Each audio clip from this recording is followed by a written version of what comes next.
एक बार ओम का उच्चारण करेंगे।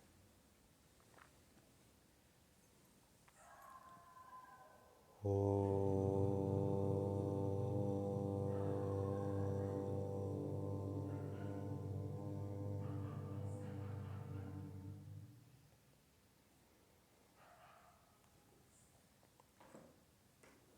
दैनिक अग्निहोत्र में प्रातःकाल और सायंकाल की आहुतियों में कुछ मंत्रों के अर्थ शेष रह गए थे,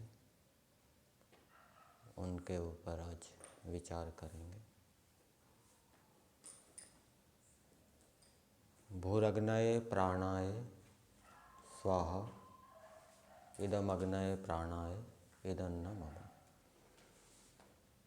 इन मंत्रों के अर्थ ऋषि दयानंद जी ने पंचमा यज विधि में अलग से नहीं लिखे। वहाँ पर यह लिखा है कि भू आदि के अर्थ गायत्री मंत्र का अर्थ जहाँ किया गया है वहाँ से देख लेना चाहिए, तो उनके आधार पे हम इन मंत्रों का अर्थ करेंगे।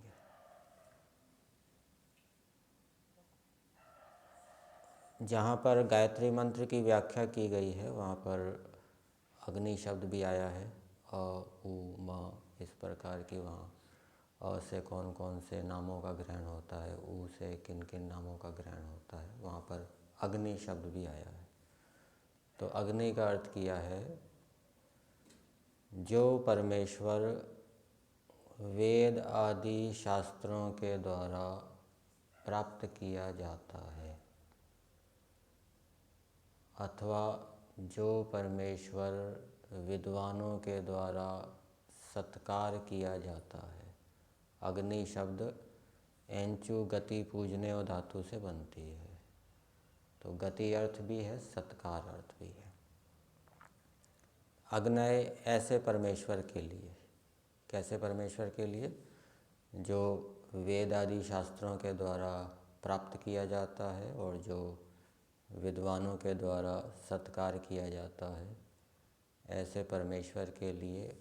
और प्राणाय, ये भू शब्द का ही अर्थ खोल दिया है, जो प्रारंभ में भू आया, जो प्राणों से प्रिय है और सब जगत के जीवन का हेतु है या कारण है, आधार है। ऐसे परमेश्वर को प्रसन्न करने के लिए, उसकी आज्ञा पालनार्थ, संसार के हित के लिए ये आहुति देते हैं। फिर आगे दिया इदम अग्नये प्राणाय इदन्न मम। तो ये अग्नि प्राण परमेश्वर को प्रसन्न करने के लिए है, उसकी आज्ञा पालनार्थ है। इदन्न मम, ये मेरी नहीं है। दूसरा मंत्र है ओम भुवर वायवे पानाय स्वाहा इदम वायवे पानाय इदन्न मम। वायु शब्द का अर्थ जहाँ गायत्री मंत्र की व्याख्या की गई है वहाँ दिया है अनंत बलवान होने से सब जगत को धारण करने वाला। और हिंदी भाग में दो अर्थ किए हैं, अनंत बल वाला और दूसरा सब जगत को धारण करने वाला। ऐसे परमेश्वर के लिए वायवे अपानाय, जो मुक्तों को, शिष्टों को, अपने सेवक धर्मात्माओं को सब दुखों से पृथक रखकर सदा सुख में रखता है, ऐसे परमेश्वर को प्रसन्न करने के लिए ये आहुति देते हैं। ये स्वाहा शब्द का अर्थ हो गया। इदम वायवे पानाय इदन्न मम। तो ये अनंत बलवान, सब दुखों से दूर करने वाले परमेश्वर की आज्ञा पालनार्थ है, संसार के हित के लिए है, ये मेरी नहीं है। तीसरा मंत्र है ओम स्वरादित्याय व्यानाय स्वाहा। आदित्य का अर्थ किया है अविनाशी स्वरूप, जहाँ गायत्री मंत्र की व्याख्या की है। जो परमेश्वर अविनाशी स्वरूप है और व्यानाय, व्यानाय का एक अर्थ किया है कि जो परमेश्वर सारे जगत में व्याप्त होकर सबको नियम में रखता है। दूसरा अर्थ किया है जो सबको ठहरने का स्थान है, सबके ठहरने का स्थान है।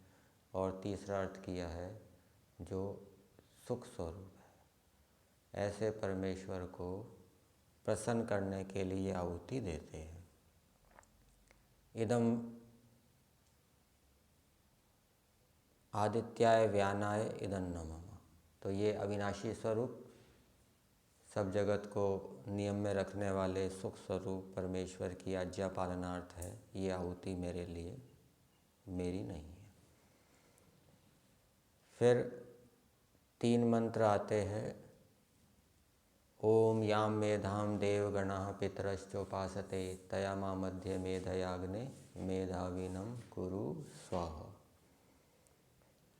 तो इस मंत्र को बोलते समय ये अर्थ करेंगे कि जिस बुद्धि की उपासना अथवा जिस बुद्धि का धारण विद्वान और पितर लोग करते हैं, उस बुद्धि से युक्त परमेश्वर आज ही मुझको करे, इसलिए स्वाहा, इसलिए हम ये आहुति देते हैं।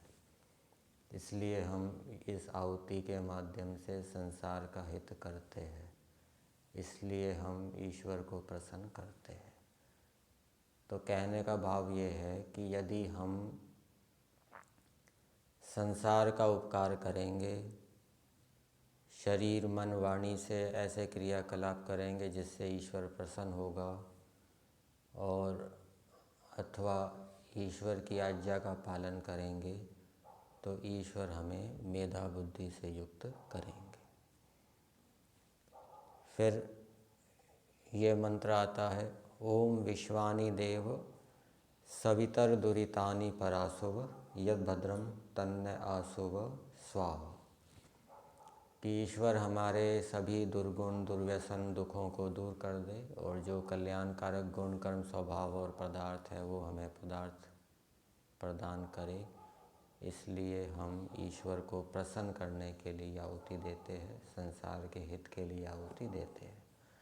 तो इसका भाव ये हो जाएगा कि यदि हम अच्छे कार्यों से ईश्वर को प्रसन्न करेंगे, अथवा ईश्वर की आज्ञा का पालन करेंगे, अथवा संसार का उपकार करेंगे, तो परमेश्वर हमारे सभी दुर्गुण दुर्व्यसन और दुखों को दूर कर देंगे, और जो हमारे लिए कल्याणकारक गुण कर्म स्वभाव और पदार्थ है वो प्रदान करेंगे। और इससे अगला मंत्र, अग्ने नय सुपथा राय अस्मान विश्वानि देव वयुनानि विद्वान युयोध्यस्मज्जुहुराणमेनो भूयिष्ठान्ते नमोक्तिम विदेव। तो इस मंत्र में 2 प्रार्थनाएं की गई है कि परमेश्वर हमें वेदोक्त मार्ग से ले चले विज्ञान अथवा चक्रवर्ती राज्य ऐश्वर्य की प्राप्ति के लिए। और दूसरी प्रार्थना ये की गई है कि ईश्वर हमारे जो कुटिलता रूप पाप रूप कर्म हैं उनको हमसे दूर कर दे। इसलिए हम ईश्वर की आज्ञा पालनार्थ ये आहुति देते हैं, संसार के हित के लिए आहुति देते हैं।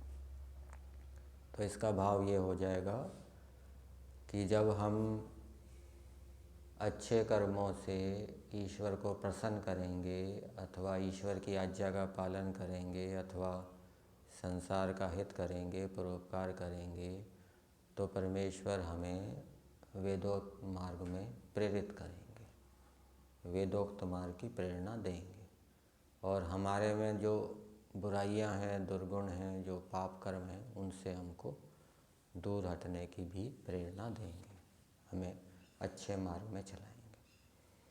तो ये प्रातःकालीन और सायंकालीन मंत्रों की आहुतियों के जो अर्थ हैं वो कर दिए। अब एक मंत्र आता है समिधादान का। समिधाग्निम दुवस्यत घृतैर्बोधयतातिथिम आस्मिन् हव्याजुहोतन इदमग्नये इदन्न मम। समिधा अग्निम दुवस्यत, समिधा से, समिधा किसको कहते हैं? जो अच्छी प्रकार से प्रकाशित होती है अथवा अच्छी प्रकार से प्रकाश देती है, ऐसी काष्ठ आदि से हम अग्नि का सेवन करें। समिधाग्निम दुवस्यत। और घृतैर्बोधयत आतिथिम, घी आदि से उस अग्नि को उद्दीप्त करें, बढ़ाएं।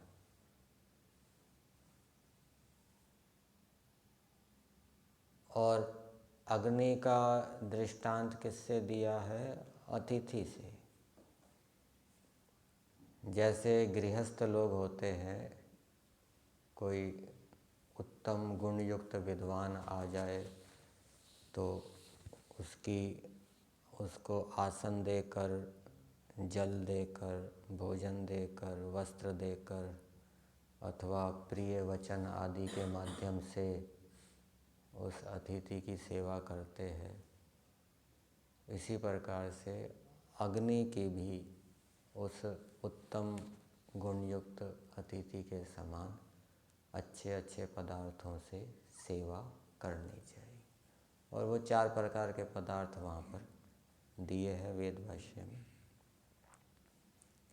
एक तो सुगंध युक्त पदार्थ जैसे केसर, कस्तूरी आदि, अगर तगर, इलायची। दूसरे पुष्टिदायक पदार्थ जैसे घी, दूध आदि। तीसरे रोगनाशक पदार्थ जैसे सोमलता, गुड़ूची आदि। और चौथे